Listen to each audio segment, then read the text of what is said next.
Você já se perguntou por que algumas pessoas permanecem firmes, mesmo quando tudo à volta está desmoronando? Não é sorte, não é resistência humana. É um tipo de fé que não se aprende nos templos, ela nasce na dor. E talvez seja exatamente isso que você esteja vivendo agora. Se for, então você chegou ao lugar certo. Aqui no Templo dos Salmos, a gente não fala de fé bonita. A gente fala da fé que sangra, cai e levanta. A fé que se constrói no silêncio de uma oração que parece não ser ouvida. E no vídeo de hoje, você vai conhecer as 10 lições mais milagrosas do livro de Tiago. Lições que não só salvam vidas, mas transformam completamente a forma como você vê o sofrimento. Só assista até o fim se estiver disposto a ser confrontado, porque depois disso, sua fé nunca mais será a mesma. Nunca duvidei de Deus até o dia em que tudo ao meu redor desmoronou. Não foi uma tragédia visível, mas um tipo de dor silenciosa, quase elegante. O diagnóstico veio sem cerimônia, e com ele o silêncio mais alto do mundo.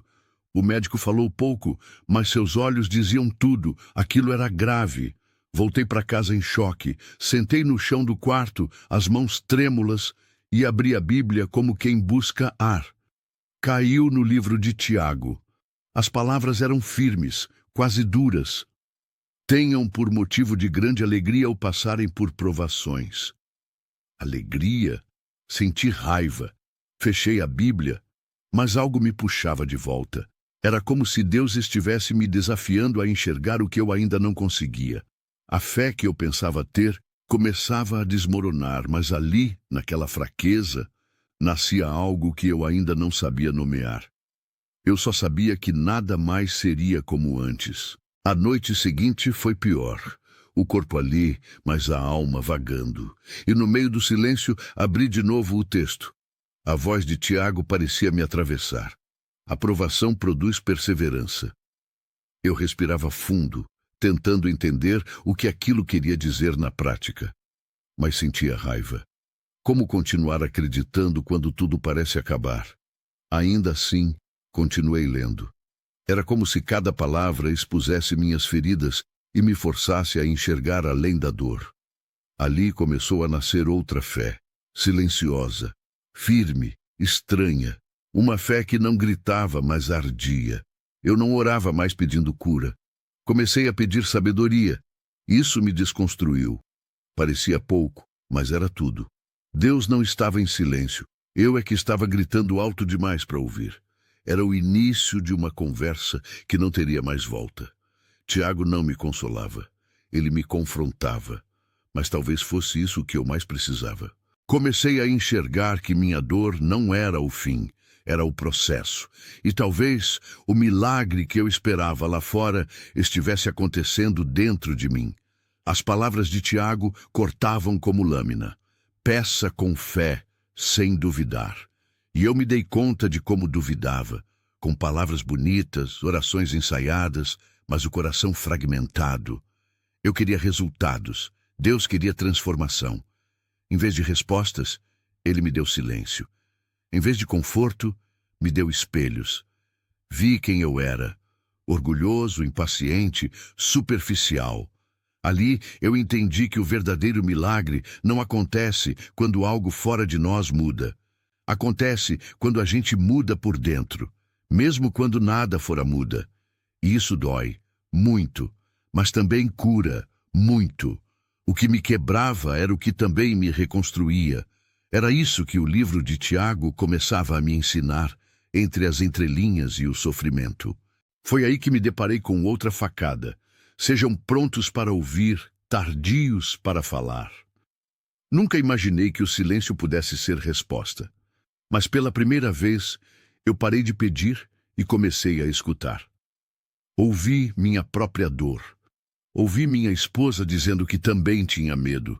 Ouvi minha mãe, com voz trêmula, orando baixinho por mim no corredor. E percebi, enquanto eu gritava para Deus, ele já respondia através das pessoas. A fé não é um grito no vazio, é uma escuta profunda. Tiago dizia, A ira do homem não produz a justiça de Deus.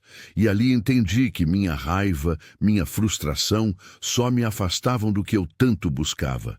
Parei de lutar contra. Comecei a aceitar. E nesse aceitar, minha fé começou a respirar. Não era uma fé triunfante. Era uma fé em luto, mas viva. Uma fé que escutava mais do que falava. As palavras seguintes me desmontaram. Sejam praticantes da palavra, e não apenas ouvintes. Eu era só ouvinte, sabia versículos, decorava promessas, mas minha vida não refletia nada daquilo. Era hora de encarar minhas contradições. Me vi tentando agradar o mundo, sendo duas pessoas, o crente exemplar aos domingos e o desesperado sem rumo nas madrugadas. Tiago dizia: quem é amigo do mundo se torna inimigo de Deus. E isso me atingiu com força.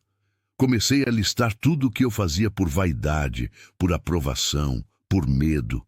Doeu perceber que minha fé era de vitrine. Comecei a me despir por dentro. Comecei a confrontar meus hábitos, minhas intenções. Não como quem quer ser perfeito, mas como quem quer ser verdadeiro. Era a queda da máscara. E por mais assustador que fosse, havia algo incrivelmente libertador em simplesmente parar de fingir. No meio dessa limpeza interna, me deparei com outro tesouro escondido. A fé sem obras é morta. Então comecei a agir. Pequenas coisas, um pedido de perdão aqui, uma oração sincera por alguém ali. Comecei a orar por pessoas que eu evitava. E algo incrível aconteceu. A dor diminuía quando eu tirava os olhos de mim. Comecei a entender que a cura, minha cura, estava ligada à entrega. Confessai vossas culpas, orai uns pelos outros, para que sejais curados. Era isso. Eu buscava alívio sozinho, mas Deus me chamava para o coletivo, para a compaixão, para a comunhão.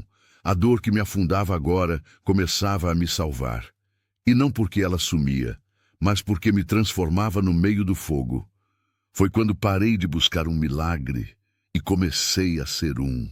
O que aconteceu depois foi inesperado. Marquei uma consulta de rotina. O médico entrou sério, puxou meus exames, olhou fixo para mim e disse: isso aqui está estável. É como se algo tivesse interrompido o avanço. Ele não dizia curado, mas também não dizia piorou. Era um meio termo, uma pausa, um respiro. Saí de lá com o coração disparado. Não por medo, mas por algo maior. Gratidão. Não tinha explicação médica, mas dentro de mim, eu sabia. O verdadeiro milagre não era o exame. Era o que já tinha acontecido dentro de mim. Eu não era mais o mesmo, e isso nenhuma estatística explica. Deus não havia mudado o que estava fora. Ele mudou o que era invisível. E foi o invisível que me sustentou até ali. Foi ali, no silêncio entre um diagnóstico e outro, que percebi. Eu já estava sendo curado, não da doença, mas da desesperança. Porque quando a fé entra, até o medo perde o controle. Os dias que seguiram foram intensos. Eu estava mais calmo, mais firme, mas não isento de dor. A fé que eu carregava agora não gritava, queimava em fogo baixo como uma brasa constante. Comecei a ajudar outros que estavam no mesmo vale. Comecei a ouvir mais, a falar menos, a não prometer cura, mas caminhar junto. Isso era fé prática. Era Tiago pulsando em mim. E o mais incrível, minha própria dor agora era um lugar de encontro, um lugar onde Deus me esperava. Não para me tirar da tempestade, mas para me ensinar a andar sobre as águas. E isso ninguém pode tirar de mim. Eu não estava mais sobrevivendo. Eu estava vivendo com propósito. Se você chegou até aqui, é porque talvez essa história também seja sua. Talvez você esteja em silêncio agora, chorando baixinho, carregando um medo que ninguém mais vê, mas eu te digo, existe um caminho, existe uma luz, e talvez esse vídeo seja a resposta que você pediu. Porque a fé inabalável nasce quando tudo parece perdido. E mesmo assim, você escolhe continuar crendo. E agora eu te pergunto, você acredita que isso realmente aconteceu? Já viveu algo assim? Se isso te tocou, é porque esse vídeo precisava chegar até você. Comente, compartilhe e se quiser continuar ouvindo histórias como essa, se inscreva no canal Templo dos Salmos.